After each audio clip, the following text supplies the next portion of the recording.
Hallo und herzlich willkommen bei mir auf Kitschwitch. Heute geht es wieder voll um Ostern wird ja. Ich zeige euch nämlich heute ein Rezept. Ich liebe einfach Hackfleisch. Und heute machen wir etwas, was ich noch nie in meinem Leben gemacht habe, nämlich einen falschen Has. Etwas, was im Deutschen anscheinend sehr bekannt ist, aber bei uns habe ich das jetzt wirklich noch nie gehabt. Ich zeige euch jetzt, wie man so ein Netz flechtet.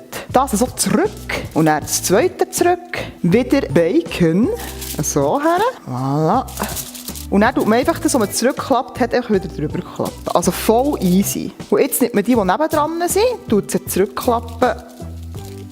Zack, zack. Für den falschen Hass brauchen wir mega viel Hackfleisch. 2 Eier.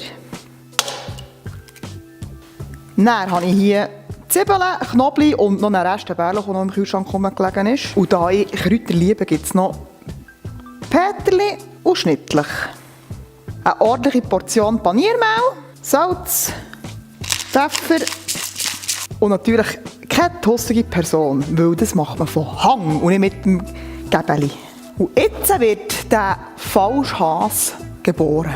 Die Hackfleischmasse hier auf den Speck drapieren. Da habe ich jetzt so einen Leerdammerkäse, ganz fein. Kommt da drauf ein bisschen Parmaschinken und 3 gekochte Eier.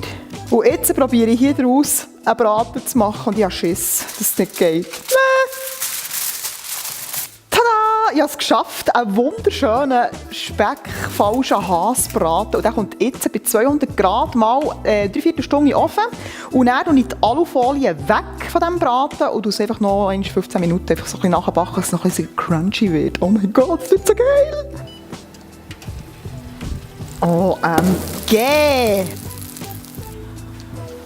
Oh mein Gott, der Braten ist nachher und er ist einfach so schön. Oh, das ist doch einfach nur geil. Es tut mir leid. Jetzt geht's ans Probieren.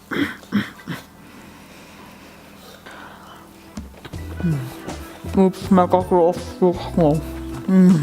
Es ist nicht trocken, es ist richtig saftig, lecker. Mit ein bisschen Herdapfel dazu, ein bisschen Lauchgemüse. Ich sage euch, ihr seid der Star am Oster-Event.